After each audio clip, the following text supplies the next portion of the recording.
এতিয়া আমি চাম 2 নম্বৰটো বিয়োগ কৰা কি দিয়া আছে প্ৰথমটো 2 divided by 3 minus 1 divided by 6 ইয়াতে আমাক এই দুটা ভগ্নাংশ আমাক বিয়োগ কৰিব দিছে সো আমি কেনেকৈ বিয়োগ কৰিম যেহেতু হৰ দুটা আমাৰ বেলেগ বেলেগ আছে ইয়াতে 6 ইয়াতে 3 আছে প্ৰথমে আমি 3 আৰু 6 ৰ লসাগু উলিয়াম যেটো লসাগু পাম সেই লসাগু আমি কি কৰিম এই হৰ কেইটা আমি সেই সংখ্যাটো কৰি ল'ব লাগিব একে কৰি লম তাৰ পিছত আমি বিয়োগ কৰি দিম ঠিক আছে 1 নম্বৰটো কৰি চাও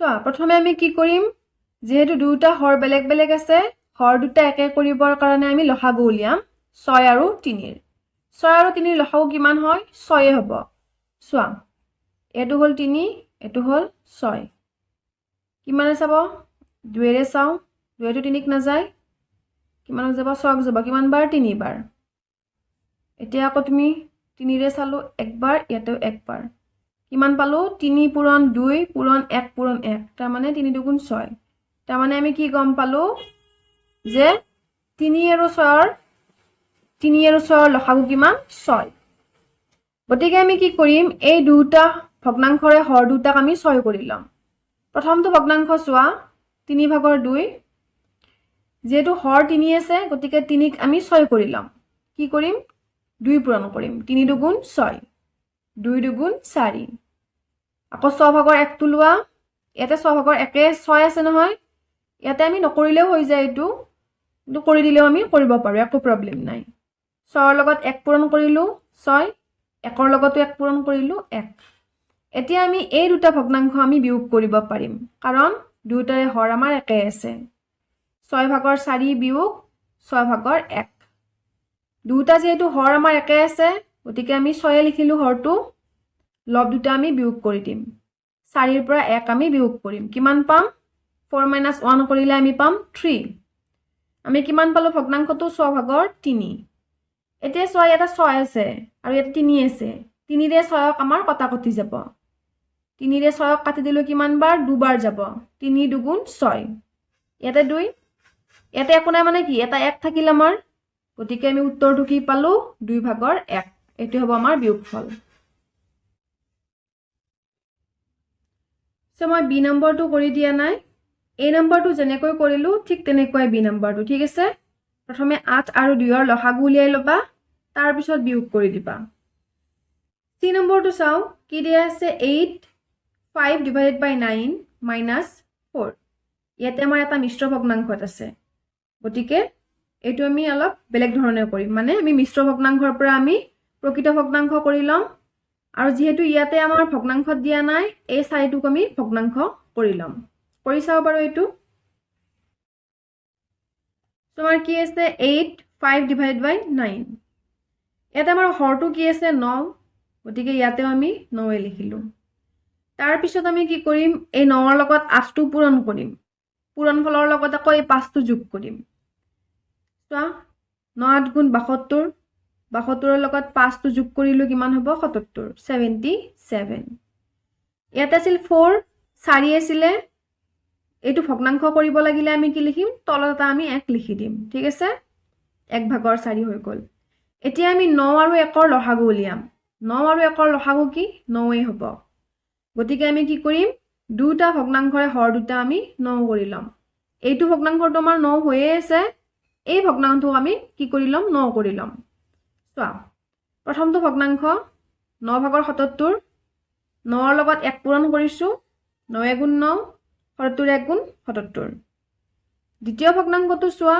1 ভাগৰ 4 1 ৰ লগত 9 পূৰণ কৰিলো 9 পালো 4 ৰ লগত 9 পূৰণ কৰি কিমান পালো 37 এতিয়া আমি দুটা ভগ্নাংশ আমি বিয়োগ কৰিব পাৰিম কাৰণ দুটাৰে হৰ আমি একেই পালো চোৱা 77 divided by 9 minus 36 divided by 9 দুটা হৰৰ পৰা আমি যেহেতু 9 আছে হৰ দুটা আমি 9 লিখিলো হৰটো লব দুটা আমি বিয়োগ কৰি দিম 77 ৰ পৰা 37 আমি বিয়োগ কৰি দিম কিমান পাম 41 তলত আমাৰ 9 থাকিল 9 ভাগৰ 41 এইটোৱে হ'ব আমাৰ বিয়োগফল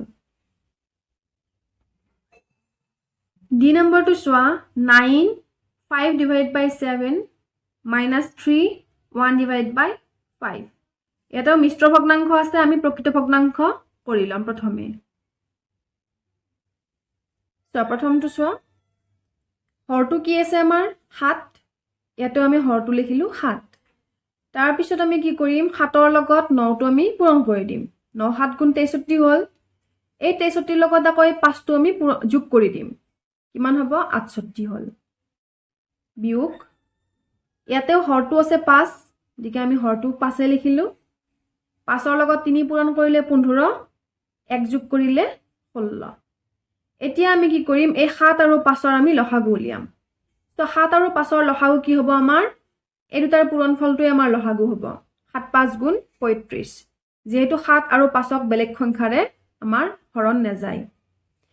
প্ৰথমটো ভগ্নাংশ লোৱা, 7 ভাগৰ 68, যিহেতু আমি 7 আৰু 5ৰ লসাগু 35 পাইছোঁ, গতিকে আমি কি কৰিম, দুটা ভগ্নাংশৰে হৰ দুটাক আমি 35 কৰি ল'ম। তো হৰ কি আছে আমাৰ 7, এই 7ক আমি 35 কৰিম। এনেকুৱা এটা সংখ্যা পূৰণ কৰিম, যিটো সংখ্যা পূৰণ কৰিলে আমি 35 পাম। 7 5 গুণ 35, গতিকে 5 পূৰণ কৰিলোঁ। 68ৰ লগতো 5 পূৰণ কৰিলোঁ, 340। তাৰপিছৰ ভগ্নাংশটো লোৱা, 5 ভাগৰ 16। 5ৰ লগত কি পূৰণ কৰিম, 7 পূৰণ কৰিম। 5 7 গুণ 35, 16 7 গুণ 112। এতিয়া আমি বিয়োগ কৰিব পাৰিম। চোৱা, 35 ভাগৰ 340 আৰু 35 ভাগৰ 112 আমি বিয়োগ কৰি দিম। দুটাতে হৰ আমাৰ একে আছে, গতিকে হৰটো আমি 35 লিখিম। লব দুটা আমি বিয়োগ কৰি দিম। 340 বিয়োগ 112 কিমান হ'ব, 228। হৰটো আমাৰ 35 হৈ থাকিল। এইটো হ'ব আমাৰ এনসাৰ। সো এতিয়া 1 নম্বৰটো চোৱা, মই ই নম্বৰটো কৰি দিয়া নাই। ডি নম্বৰটো যেনেকৈ কৰিলোঁ ঠিক তেনেকৈ ই নম্বৰটো, ঠিক আছে, কৰি ল'বা তোমালোকে। এফ নম্বৰটো চোৱা, 3 - 2 1 ডিভাইডেড বাই 3। ইয়াতে এটা মিশ্ৰ ভগ্নাংশত আছে, এইটো মই ভগ্নাংশত দিয়াই নাই। আমি কি কৰিম, এই 3টোক আমি ভগ্নাংশ কৰি ল'ম। ভগ্নাংশ কৰিলে আমি কি কৰিম, তলত এটা আমি 1 দি দিম, ঠিক আছে।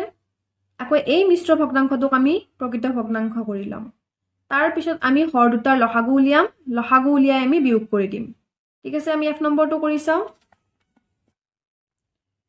চোৱা, ইয়াতে 3 আছে, ভগ্নাংশ কৰিব লাগিলে 3ৰ তলত এটা আমি 1 দি দিলোঁ। তাৰপিছত চোৱা, ইয়াতে হৰটো কি আছে, 3 আছে, গতিকে হৰটো আমি 3 লিখিলোঁ।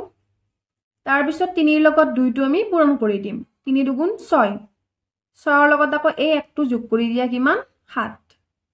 এতিয়া 3 আৰু 1ৰ লসাগু কি হ'ব, 3 হ'ব। গতিকে আমি দুটা ভগ্নাংশৰ হৰ দুটাক আমি 3 কৰি ল'ম।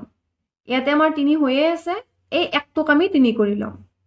চোৱা, 1ৰ লগত আমি কি পূৰণ কৰিম, 3 পূৰণ কৰিম। 1 3 গুণ 3, 3 3 গুণ 9। এইটো ভগ্নাংশ, যেহেতু 3 আছে, গতিকে আমি ইয়াৰ লগত 1 পূৰণ কৰিছোঁ।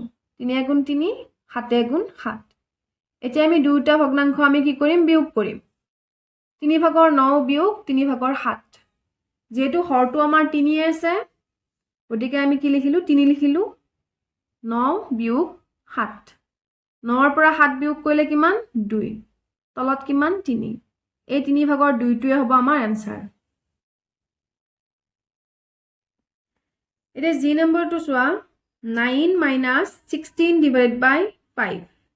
ইয়াতে আমি কি কৰিম, এই 9টোক আমি ভগ্নাংশ কৰি ল'ম।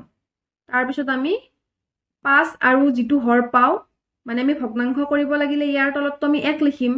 5 আৰু 1ৰ আমি লসাগু উলিয়াম, কিমান হ'ব, 5 হ'ব। গতিকে আমি কি কৰিম, দুটা হৰকে আমি 5 কৰি ল'ম।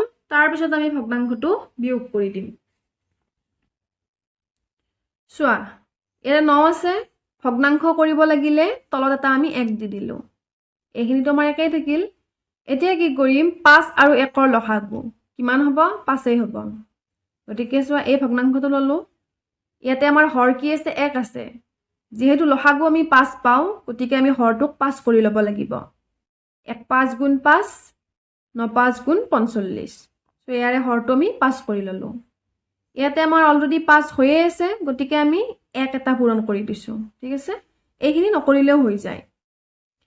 তাৰপিছত এতিয়া আমি কি কৰিম, 5 ভাগৰ 45ৰ পৰা 5 ভাগৰ 16 আমি বিয়োগ কৰি দিম সো বিয়োগ কৰি দিলে কি হ'ব হৰ আমি কি পাইছো 5 গতিকে ইয়াতে 5 লিখিলো 45ৰ পৰা 16 টো বিয়োগ কৰি দিম কিমান হ'ব 29 5 ভাগৰ 29 এইটোৱে হ'ব আমাৰ বিয়োগ